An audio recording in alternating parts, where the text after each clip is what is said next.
Okay, so good evening, everyone. Welcome to Research Circle. Today's topic for webinar is doing cultural studies in India. Our today's expert is Professor R. Daniel Rubraj. Let me give him introduction. Professor R. Daniel is a research development of English American College of Madurai, and he has many publications. He has published many papers internationally. He's currently working as a assistant professor. So, without wasting any further time, I would like to invite Dr. Daniel. Please continue, sir. Uh, Good afternoon, everyone. And I'm going to give a lecture on this topic today, doing cultural studies in India. Before we move on to discuss our topic, let me give an introduction to what is cultural studies and how can we do cultural studies in India. And this is cultural studies as well as India is concerned, is a young area of research, and we are getting so many interested researchers in this particular area. So it will be apt to discuss this area for research in India. So my point of discussion will be how can we involve cultural studies research in India? Actually, if we trace the history in the year 1980, there was a journal called a Journal of Arts and Ideas, which was published in India. This can be considered as the introduction or the beginning of cultural studies in India during 1980s when television and consumerism were both in their infancy. This publication aligned to the mainstream left, and it was informed by the Western Marxism. And this journal's agenda is to examine Indian modernism. So, particularly, this journal, which was uh, Marxist, which was based on Marxist theories and Western Marxism, it tried to examine Indian modernism and popular culture in India. So this can be considered as the beginning of formal cultural studies in India, and the imposition of actually a national emergency in the year 1975 by Indira Gandhi, by the then Prime Minister Indira Gandhi, actually led to the clampdown on all the democratic and political institutions and activities. So the left actually demonstrated, democratic and political struggles. They felt utter helpless in combating this autocracy. So uh, this has changed the political atmosphere also by the time when this cultural studies was introduced in India. This was the background. The emergency was declared in 1975, and the publication of the Journal of Arts and Ideas tried to examine the Indian modernism. Indian modernism is somewhat different from the European modernism or the British modernism. Actually, it was totally different from that. It has a lot of implications later. So this is how this uh, theory examination started. Actually, India as a country was introduced to so many struggles during the British rule.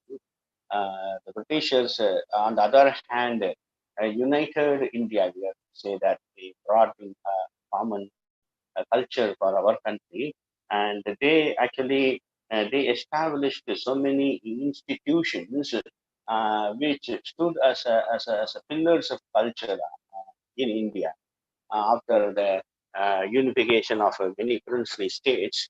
The viceroys and the governor generals of the British, they tried to bring in national level institutions, which was followed by our first Prime Minister, Jawaharlal Nehru. Okay, in the 1950s, there were so many cultural institutions were established. The first such institution, which we can say, is National School of Drama. This National School of Drama was established on par with the French Academy. It has also close a clone, we can say, a clone of a British RATA. So it appeared in the 1950s. From that, we start from there immediately after independence. Actually, the Britishers established a national level institution which unified our cultures, because unlike other countries, take for example the British cultural studies or the American cultural studies or the Canadian cultural studies, is totally different from that of cultural studies in India, because India has a different cultural setup. We have a vast difference in culture from the north to the south and east to the west. When we travel the length and breadth of India, we come across so many cultural constellations which we need to recognize. Yet, there is a thin thread which passes through the cultural constellations of Indian society, which is quite useful and which is different. So, the cultural studies in India, when we undertake this as a research, we need to be conscious of its diversity. First point, we need to be conscious of diversity, right? And we need to concentrate more on the Indian interest on culture. Indian culture, in particularly when we discuss about the popular culture in India, it is quite different from that of the Western culture. We need to understand and accept that. When Nehru established the National School of Drama in the year 1950, there were minor loopholes in a policy grounded in Nehru's idiosyncrasies rather than the requirements of the vast multicultural, multilingual, democratic country. So India needed some kind of a different kind of an approach. India is a multicultural, multilingual, and democratic country. Increasingly became gapping holes as time passed. So these when Nehru established this National School of Drama, there were some loopholes, and these loopholes were increased, and they became gapping holes as time passed. One of the legacies of the Nehru era is the state's monopoly on radio and television. When India got independence, the television and the radio were monopolized by the government of India. Because of that, for certain period there was a bizarre ban on broadcasting the Hindi film songs or whatever songs, cine songs it may be in TV and radio. So, and even today we have this Indian cinema has a censor board, which is actually a threat to the visual media as well as the broadcast media. This is in later years this is considered as Nehru's socialist vision. Gradually lost its radical edge, and actually many people they were against this, and later after Nehru, the declaration of national emergency by Indira Gandhi also, reflected many of the anarchic Nehruvian ideology and so on. So this forms the basis for cultural studies. Actually, unlike British cultural studies in India, we have different kinds of problems. We have limited liberty and freedom, and it actually gives us no such uniformity in our approaches. So it is out of this ashes of a failed hegemony, that an engagement with a discourse of cultural studies emerged in the 1950s. During this time only, with all these influences, when radio and television were monopolized by the government, when India was under a national emergency, all these things, with this background, the Indian cultural studies was given birth to, and it emerged in the year 1980.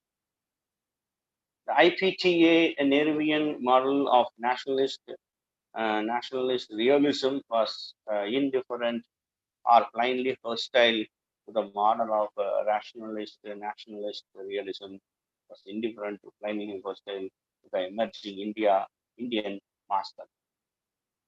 Actually, there was an emergence of Indian mass culture at that time, 1980, but the government's policies were against that. The progressive middle class cultural movements of the 1950s and 1960s, if you take a look at, dismissed popular culture as bereft of all rationalist imperatives and thus nurturing a sudden infantilism among the mass.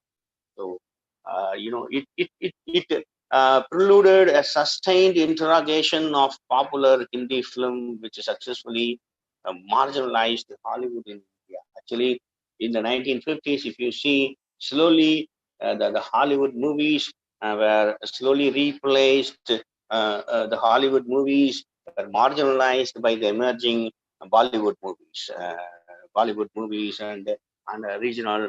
It has given birth to regional cinemas, including Bengali, Oriyan, Tamil, and Malayali movies.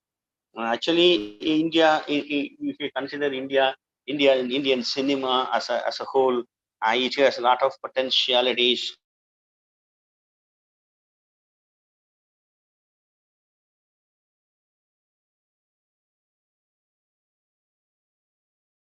Actually,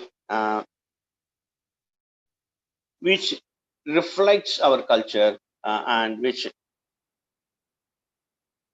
yeah, which reflects the Indian culture and which reflects the blood which runs through the veins of different classes of Indian society. On our understanding of one of the important ingredients of Indian popular culture is Indian films. Indian films, particularly the Bollywood films, were largely shaped by the practitioners of cultural studies. A popular film has remained the mainstay of cultural studies in India. We want to refer to Indian culture, then we need to refer to the popular films in India. Films like Roja, which was screened in the mid 1990s, or Fire, which was screened in the year 2000. Good examples of a kind of importance that attached itself to the popular film criticism in India. Such movies, were largely criticized by the Indian fans, by the Indian elite, by the Indian uh, society as a whole, because of the importance which were attached to such films. There were very great film directors, including Satyajit Ray, Vasudevan, and others. You know, they could Mani Ratnam, and they could just screen, bring it to the screen the important social issues, cultural taboos. So, transcending the narrow confines of cultural studies, these exchanges snowballed into truly national public debates carried out in the vulnerable economic and political weekly and other film journals, even newspapers and newsletters. So this has given birth to this mass reaction to such films have ended up. in a new concept called film studies. Film studies try to examine how cinema came to assume an Indian identity, how cinema came to assume an Indian identity. According to many Indian scholars, Indian popular cinema is characterized by an aesthetic of the frontality and iconicity.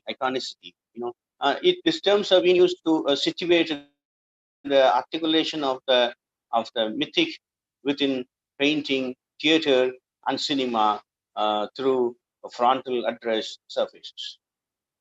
So Indian cinema, apart from the look of characters into the camera, frontality also designates the way knowledge of the spectator is drawn upon to construct the scene through stylish performance and ritual motifs that arise from a host of Indian traditional performance, particularly another proposition that comes up again and again in thinking about Indian cinema is particular and visual culture in general is darshan, whose usual meaning in Hindu religious iconology is certain exchange of glances between the divine authority and the beholder devotee. In a certain reading of darshan as an authoritarian form, social status derives from the access individuals have to a central idea of authority. This is how Prasad and Vasudevan have demonstrated in popular Indian films. Actually, Indian cinema fans, viewers of Indian cinema, they were aimed at having a darshanic presentation. This is what has been aimed at. So,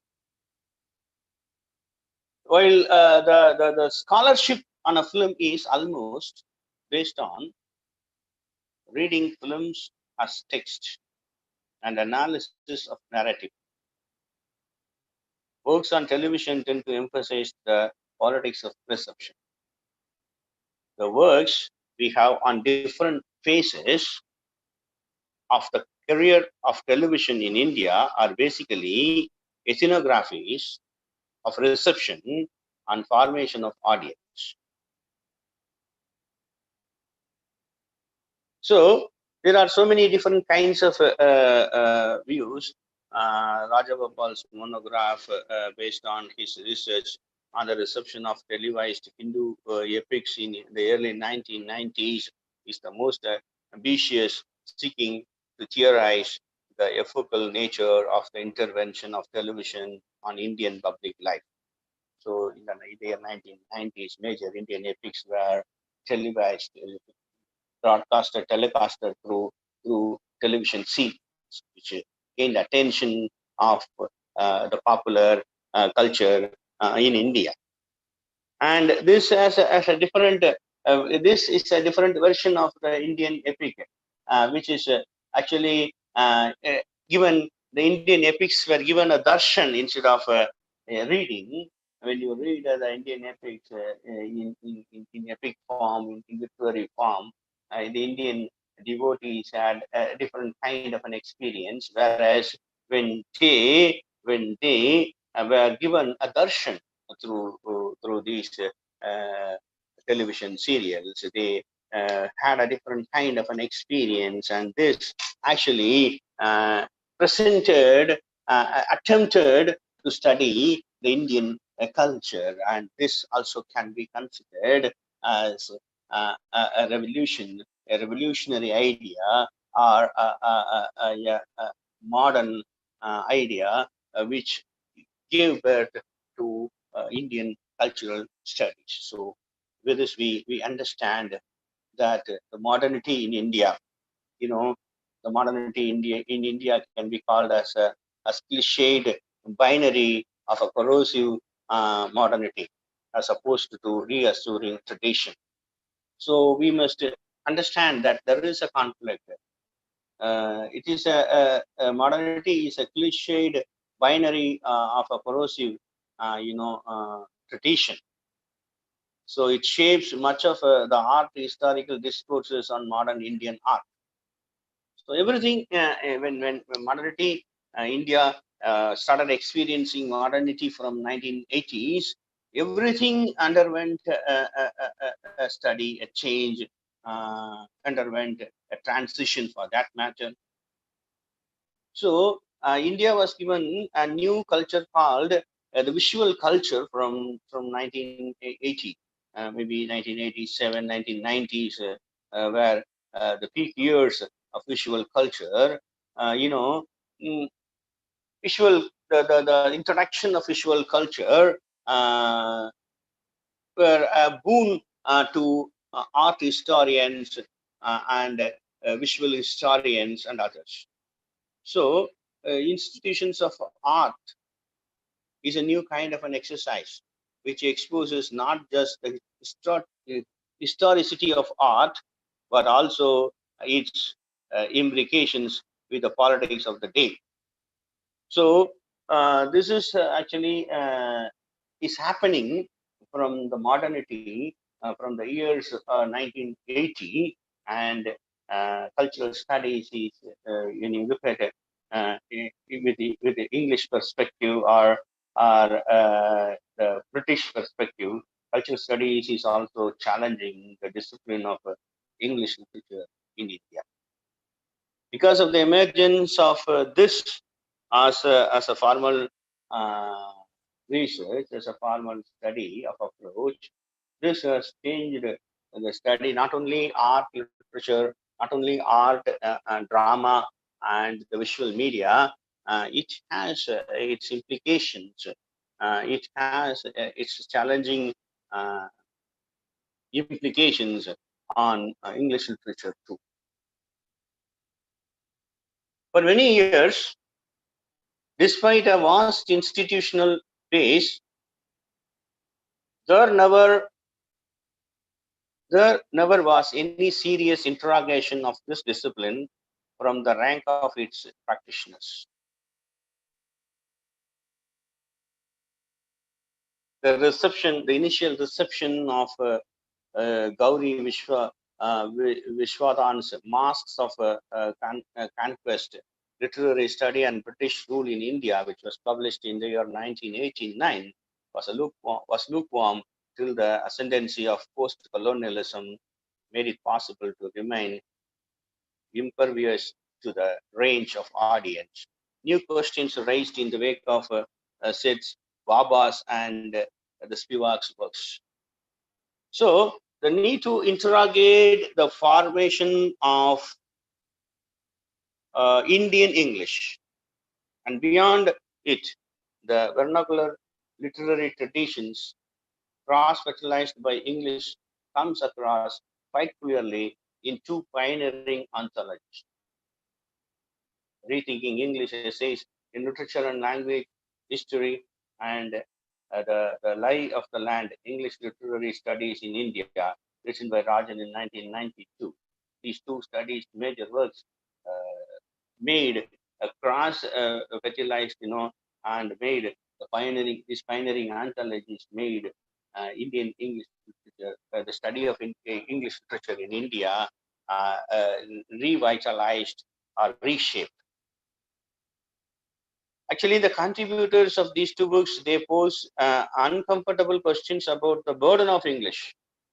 They actually, when you read the book, these two books, Rethinking English, Essays in Literature, Language, History, and the other book, the authors, they pose uncomfortable questions like, they consider the burden of English, about the insulatory of the Indian English literature establishment, about the politics of pedagogy and appalling academic atmosphere produced through a culture of mindless cramming.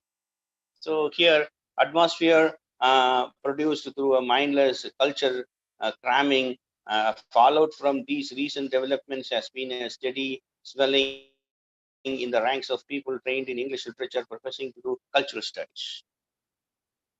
So the growing body of fascinating new works on gender and various facets of Indian literary cultures and other issues. Okay, so these two books gave rise to a pertinent question, and they try to re-examine the introduction of Indian English and the introduction of the people who belong to English literature background who involve in cultural studies. Okay?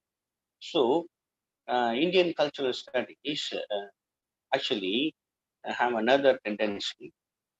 With this background, when we look at Indian cultural studies, uh, Indian cultural studies as a very powerful, if you know, uh, a powerful tendency in Indian academic circles, which thinks of India as an object apart from the world, underplaying its entanglements with various elsewheres.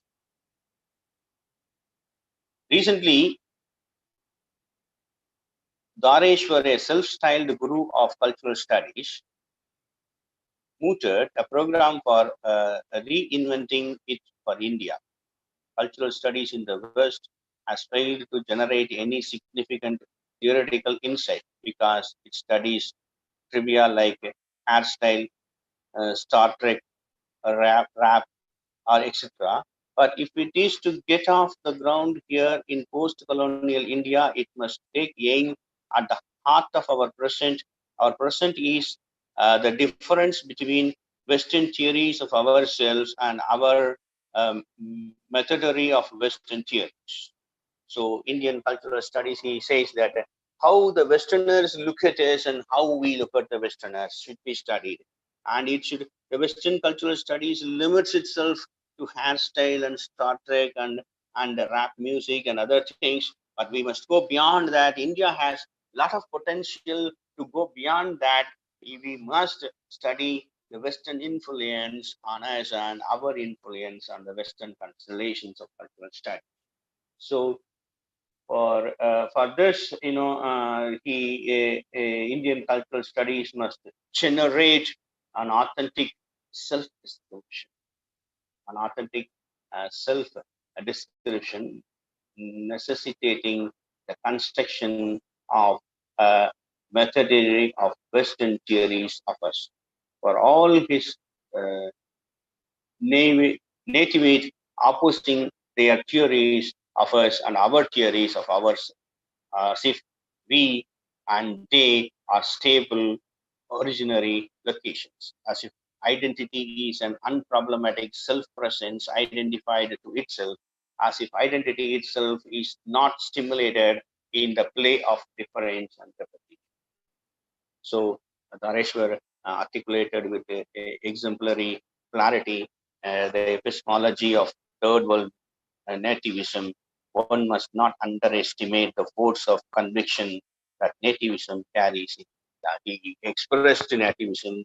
Dhareshwar wanted to present nativism, Indian nativism, and he very emotionally and very powerfully. I just try to prove and that no Western country should underestimate the face of conviction that nativism carries in India. So, but Dhareshwar is not alone in condemning cultural studies for its preoccupation with the trivial things that go into the making of our everyday worldly life. You must understand that when we mean cultural studies, we don't mean the trivial things that we move with on everyday life. That doesn't mean culture. That doesn't mean popular culture. It goes beyond that. So, advertisement, fashion, popular music, television, though they are part of cultural studies, they alone are not cultural studies. Be very much. I just interested to go beyond what the day-to-day life has to offer us. Our excessive love of visible, tangible things in their most plastic form inspire with a certain dislike of those things that go to make up the intangible kingdom of the metaphysician. Woodley's innovation, German poet Woodley's innovation consisted of conceiving the commodity form itself as the most important articulation of the cultural position to which Benjamin later returned. So we can uh, just talk about Baudelaire and other German scholars, but because of time constraint, we move on to the next point. Cultural studies is still an infant discipline. Cultural studies is an infant discipline in India. Most of the universities and colleges do not offer courses in cultural studies because it is in its infant stage. And it is not very clear which sector of life it should take up for study. It's not very clear also which sector of life it should take for study. Studying conduct means to connect culture with governance would be inappropriate because this genre of studies carries with it certain restrictive assumptions about politics which cannot be justified in India. Uh, Still, we have some problem with cultural studies in India because how to conduct this? Conduct means to connect with culture. Can we connect culture with governance? Then it becomes, it cannot be justified in India. We cannot connect culture with the government. And the lack of institutional dynamism of the Indian economy makes it lag far behind the tiger economies of Southeast Asia insofar as integration with the global market and eradication of mass poverty are concerned. So this is another hurdle in the Indian cultural studies space. Economy is connected. Economy is under the control of the institutions, economic institutions of the country. Economy is not free. When compared to the tiger economies of Southeast Asia, our economy is under the control of financial institutions, economic institutions. And apart from that, vernacular popular culture is much more traditional here and much less commodified. Vernacular popular culture is second to the cultural studies in India, yet it also provides a lot of platform for cultural studies in India too.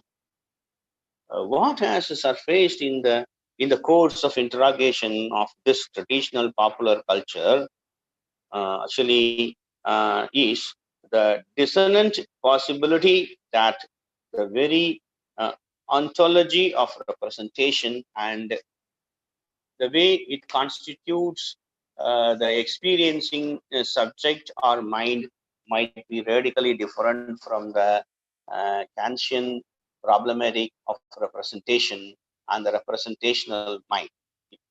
It posits. Here to demonstrate what is at stake here, I will give an example from Partha Chatterjee's The Politics of the Governed. If you read Partha Chatterjee's The Politics of the Governed, you can very well understand the problem of the institutionalized things, how they affect the political society. So, Partha Chatterjee's The Politics of the Governed talks about the political society, and it talks about the precious flower of associative endeavors of the free citizens. Okay, and An agenda for Indian cultural studies cannot be formulated even at a bare programmatic level through the neo facultarian study of conduct. Culture cannot be configured here as a discernible level of reality and a relatively autonomous domain of life shaped by media, advertisement, business, and the government. Life in India is shaped by media, advertisement, business, and government. The non-citizenry is formed more by traditional institutions of a family and kinship than through the pedagogic, disciplinary, normalizing apparatuses of the state, the church, the school, and the media. Historically, the state is an institution. The state as an institution is weak in India, and there has never been anything here like the all pervading Christian church. So here the state is very weak in India, and we don't have a Christian church, all pervading Christian church as in Europe. We don't have such a authoritarian uh, establishment here. But this that does not mean absence of governance as such. There are other authorities. There were those of self-governing institutions, which Western sociologists lump together under the rubric caste practices, institutions, and ideologies undergrounded by the notion of dharma. Okay, caste actually, if it is the Christian church which functions as authoritarian establishment for the Westerners, it is the caste which plays a major role in India. It gives all the strength, it gives all the powers, it gives an identity in India. So the Indian conduct is shaped and designed by this identity called caste. And we must recognize and understand the implications of the caste system which prevails in the nook and corners of India, which has so much power on the behavioral pattern of the Indian citizens.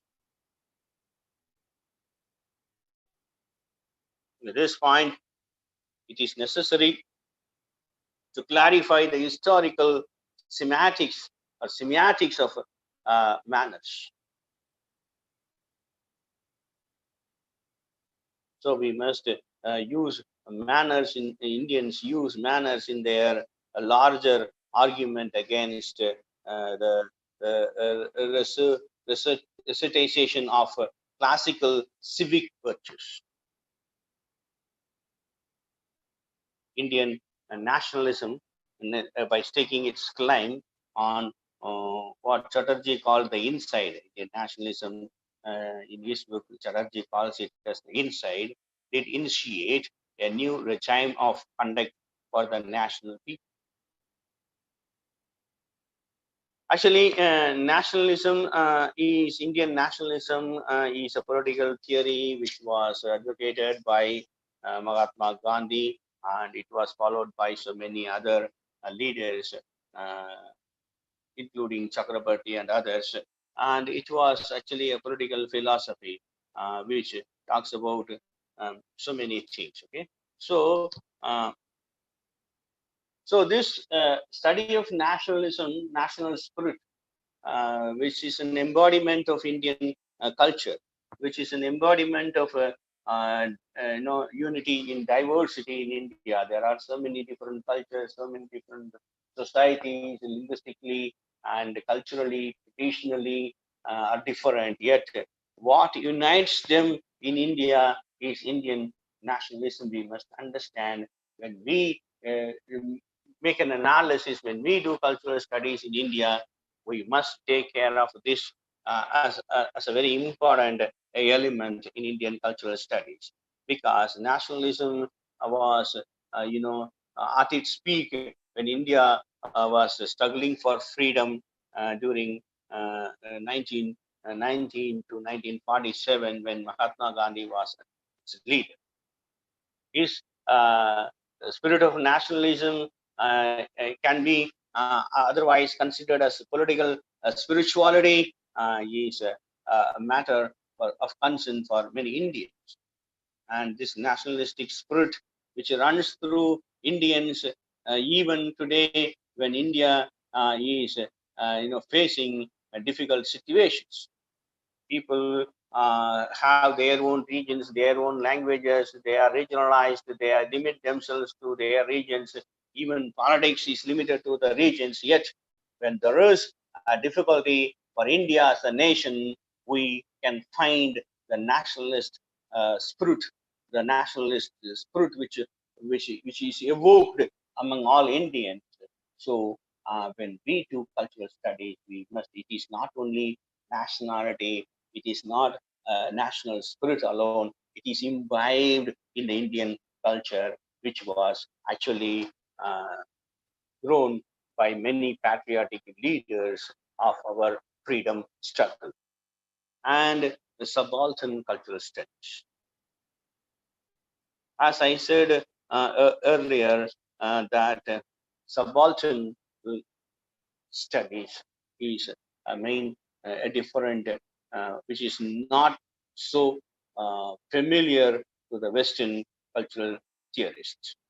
Subalternism is a peculiar aspect that India faces, and here, a subaltern culture has a lot of elements to offer to cultural studies in India, particularly the folk culture. Indian folk culture has a long tradition. The songs, the folk songs, which forms the part and parcel of the subalterns, offers much to cultural studies. The folk tradition is there. We cannot omit the folk songs. We cannot omit the folk tradition when we do cultural studies. And uh, you know, uh, even in cinema, we find the folk as the most popular element, and it can be considered as the very beginning of the Indian mass culture. Without folk Indian, subaltern activities, not only the subaltern activities, the Indian music is not complete. So folk remains a very major, cultural, not only cultural, political voice of India. He talks about the gypsies, the subalterns, who were suppressed for millions of years, and their upliftment and the way they look at their life and others. Okay, so this is what is important. Okay, the people who are considered as subaltern studies is also part of cultural studies. Subaltern studies include the treatment of the upper caste and lower caste in India. The caste system in India should be very peculiar, actually, to the Western countries. We have the caste system in Indian culture. By birth, people are discriminated against each other, and the system still prevails in Indian culture, and each and every caste system in India has their own way of life. It is for the cultural studies to just explore the possibilities of unification of these caste system, the new identities which they provide because of their practices and because of their different kinds of systems which prevail all through the Indian system, the Indian society.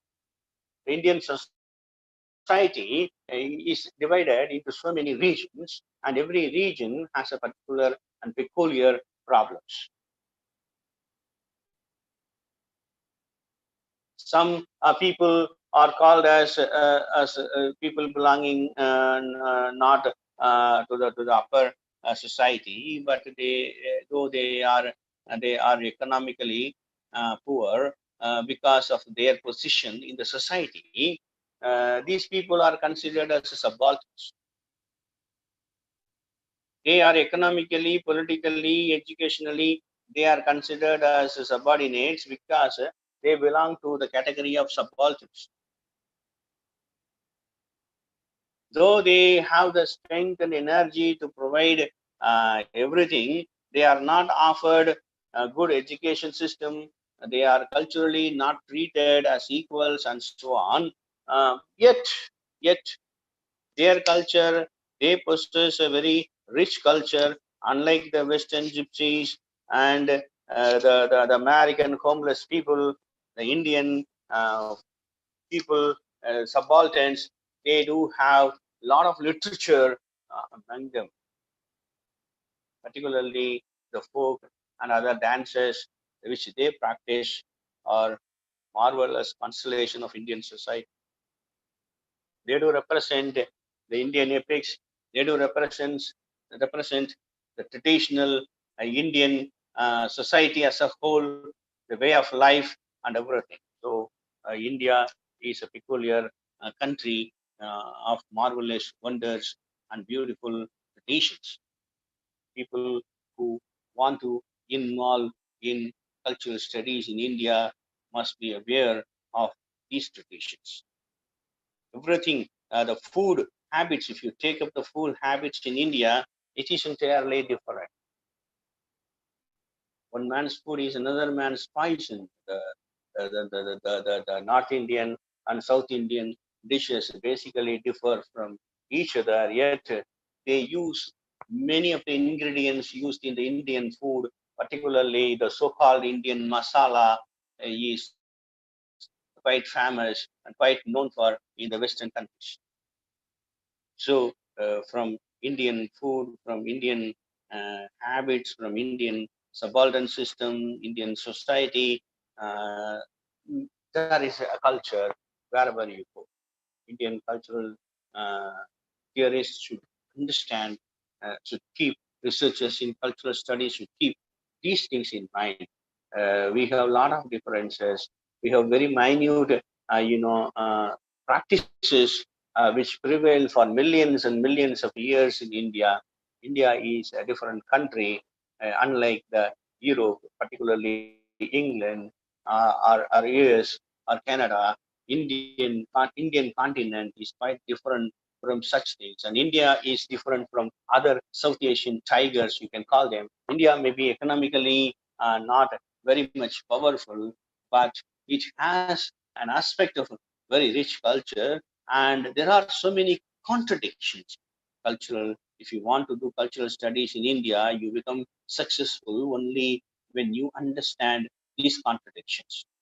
Though there are millions of contradictions, Indians are united because of only one thing: they are culturally united.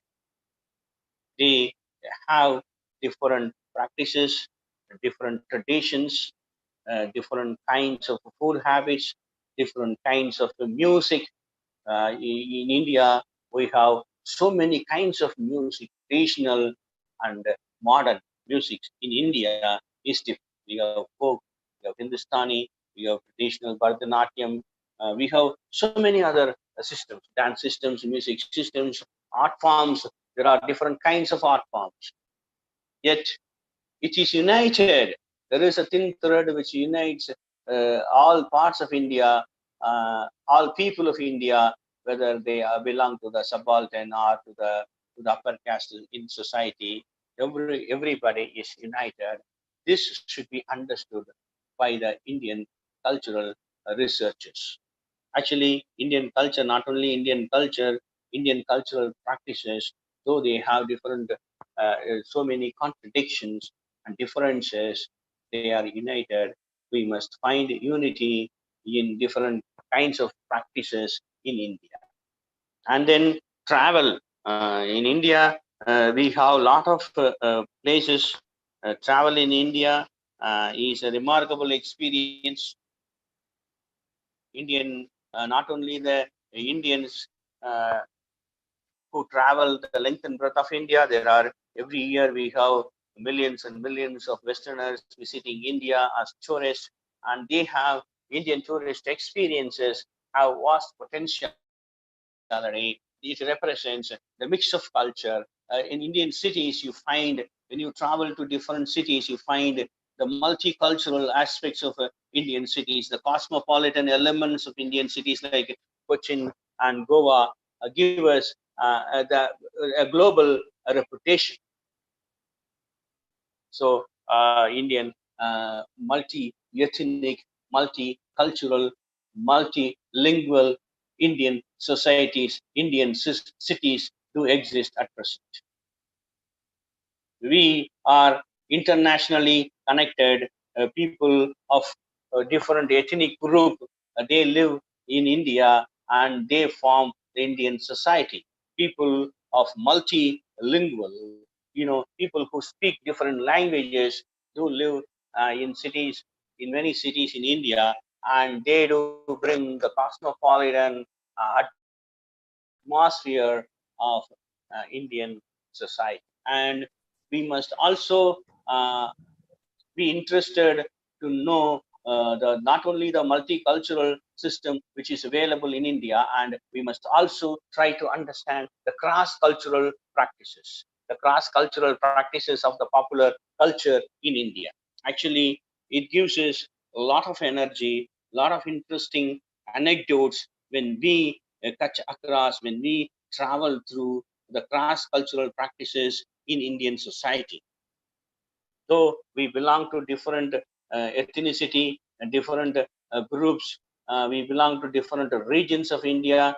People of one region go and settle in another part of the country, and they do settle there. There are much travel, cross-cultural influence in India. The people of one group, one culture mingle with the other culture through marital relationships and other relationships.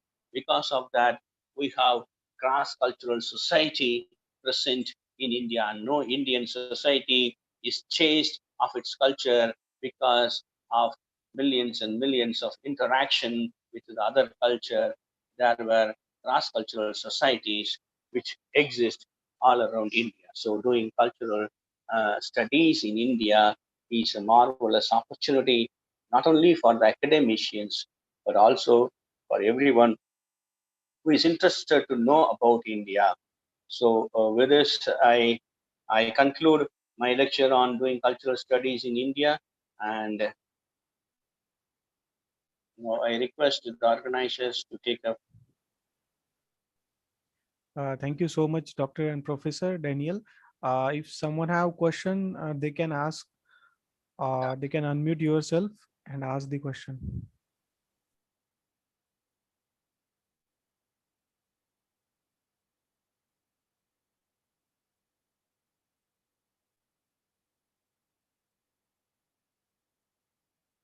In the meantime, I just wholeheartedly thank Research Circle for providing an opportunity for me, and uh, we have another session on March 5th in which we are going to discuss altogether different research methods. Now we have identified different areas for research in cultural studies, and in that session, we'll be discussing on research methods in cultural studies. Please, I request, I invite all of you to join for that session too, if you are particularly aimed at taking research in cultural studies. I once again thank the organizers for providing this opportunity. Yes, yes. Thank you so much, sir. I guess all are clear about today's webinar, today's session, and yes, there is another webinar of Doctor on the 5th March. So I request all to join on that day, please. Again, at last, I would like to thank all of you for taking your time and attending this webinar. Thank you so much, sir. Thank you so much, all. With due permission of today's keynote speaker, I would like to conclude this session. and end this meeting here. Thank you.